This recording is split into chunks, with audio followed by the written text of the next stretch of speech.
fill in the blank. Going to be loaded this week. I say year because there's a question at the back end of this that I'm really interested to get your thoughts on. I know you've already been looking ahead to the draft. So fill in the blank, of course. I'll read it out.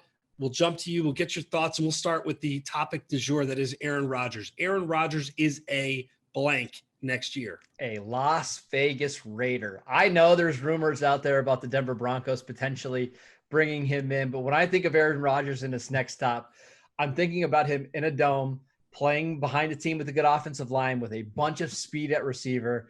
We know John Gruden has been fascinated by Aaron Rodgers forever. I think they would give up the farm to go get him.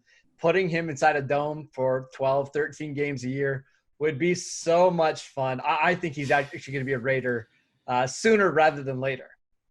Let me hijack. That's good. Pull that off, by the way. Not easy to get off the tongue. Let me hijack this a bit. He's gone, right? Yeah, without a doubt. This feels like unrepairable. Yeah. Would you agree? Yeah, he's not. He has a better chance of being the full-time Jeopardy host than the Packers quarterback next year. I was gonna. You just stole my thunder. Man, I was gonna say Jeopardy host.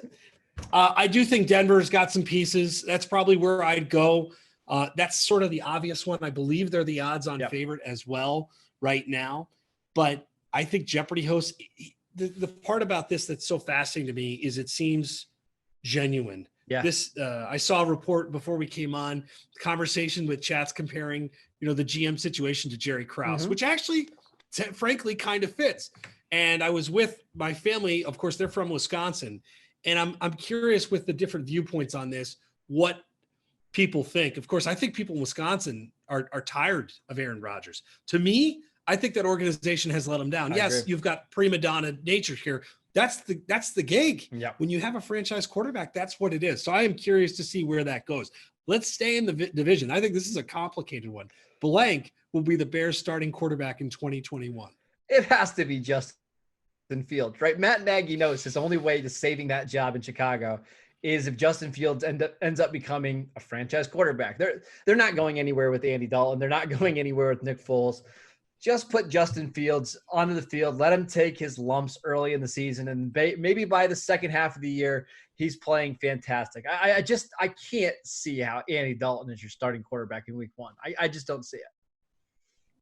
I think all three of them will be a starting quarterback at some point. This organization is incompetent. It's incompetent. These are people that should have been fired. Yep. Justin Fields will play.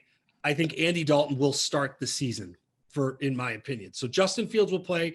Andy Dalton is the guy out of the gate. Do you agree with that? No, I don't agree with the philosophy of it. No, I don't. But I think yes, I wouldn't be surprised if you were correct. That's just typical Matt Nagy rhyme pace, things. So it's what they do. Speaking of incompetence, Tim Tebow back in the NFL is hilarious because he should have been a tight end 10 years ago, and for him to finally be open to it at, what is he, 33, 34 years old now. It's a great story. It's fun. It's just not happening. It's sad. Okay. Yeah. I'm a Mets fan too. I'm a Jets fan. Tim Tebow has infiltrated every part of my life. I'm done. I am done with Tim Tebow. I think it's cute. This is, again, Urban Meyer doing Urban Meyer things. Is this actually going to happen? No, there's no chance, right? I think it was, to be honest, I think this is just Urban doing a solid for his guy, right? I think Tim Tebow wanted to work out for the team, and I think he did early on in April. I think they let this report get out, but I don't think anything ever is going to come of it. I don't think so either, but I don't put anything past it at this point.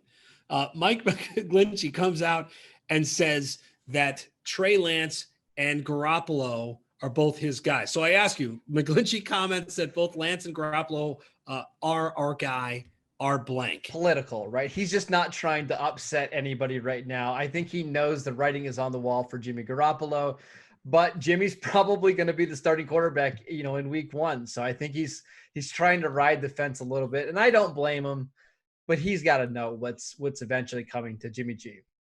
He's correct right now, is that they're both their guy. This seems like it's a situation that's going to play out. Jimmy G will play. If he plays poorly or he gets hurt, injuries have been a problem, Trey will be in. Mm-hmm.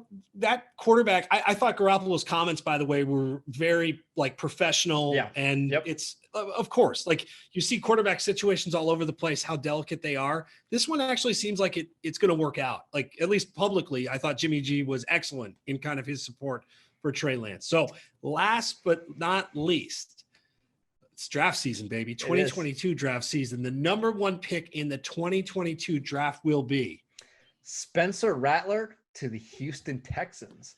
So my latest 2022 mock is now out on the game day. Please go check that out. A full full first round mock, explanations on every single pick for every single team. Rattler's just the most gifted quarterback in this class. I think he's going to put up like video game like numbers with Lincoln Riley at Oklahoma this year. Just incredibly talented. He's a wild character, a wild personality, but he is so incredibly talented. So that is my answer as well. Interesting. If you like watching footballs just thrown beautifully, watch Spencer Rattler. The ball comes out of his hand. It is majestic. It was interesting last year. There were moments where you'd watch 10 throws and all 10 would be works of art. Yeah. Yep. And then there were moments where he struggled. I think physically and in that system, he's, like you said, is probably going to be certainly, I think, a Heisman favorite. I think he's going to mature. I think he's great.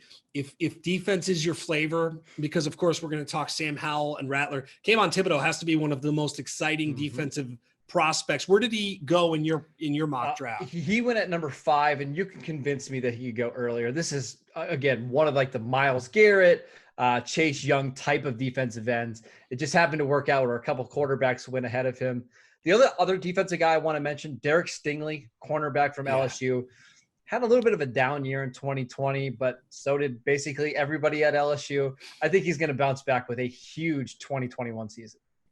Ridiculous talent. Guy I've covered, guy I've done a story on. I remember talking to his dad. Of course, he's got a really interesting football life when you look at his grandfather, paralysis and everything else.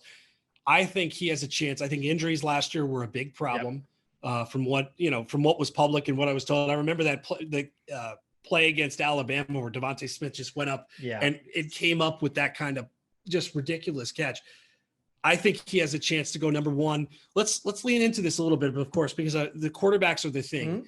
What other quarterbacks are intrigued by? Because it's not necessarily, this is not the Trevor Lawrence situation, but look, the last 2 years we've had Joe Burrow, we've had Zach Wilson. Neither of these guys were fixtures in anyone's mock drafts at this point. So who else are you looking at beyond the obvious, which is Rattler, and I'm right there with you? Yeah, Sam Howell from North Carolina is very intriguing. I think he has a very good chance to go at number 1. After that, Adam, we've got a lot of interesting names. Desmond Ridder from Cincinnati could have came out this year, decided to go back to school. Malik Willis, a quarterback from Liberty that had almost 1,000 rushing yards last year. I really like him. I think he's a potentially mid-round quarterback. JT Daniels at Georgia wouldn't surprise me if he fits into the first round. It's a very interesting quarterback class after the top 2. It's pretty good. I don't mind it. Yeah, Slovis is another one from USC. I think that's going to be fun. You mentioned Willis. Like, this is Hugh Freeze, and it will be an interesting. I guess we're more accepting of small school quarterbacks. That's a guy that at times I thought was electric last year in terms of playing style. So I think, again, the quarterbacks were the theme. Marcus, I don't see how that's not the case moving forward. It's just going to be the way it is, right? Even if we don't love the class or we think the class is going to be different. And I think next year we're going to have a ton of teams, again, that need quarterbacks, right? I in my mock, I have the Houston Texans picking at number 1 because I have no idea what's going to happen to Deshaun Watson. You have obviously the Detroit Lions, the Pittsburgh Steelers. We'll see about like the Saints and the Eagles and Giants. It's another year where we're going to see a lot of teams kind of jockeying to get one of those top 3 or 4 quarterbacks. I can't wait. College season 2 is coming, man. You know, that's where I hit stride. We all hit stride. Draft season is here.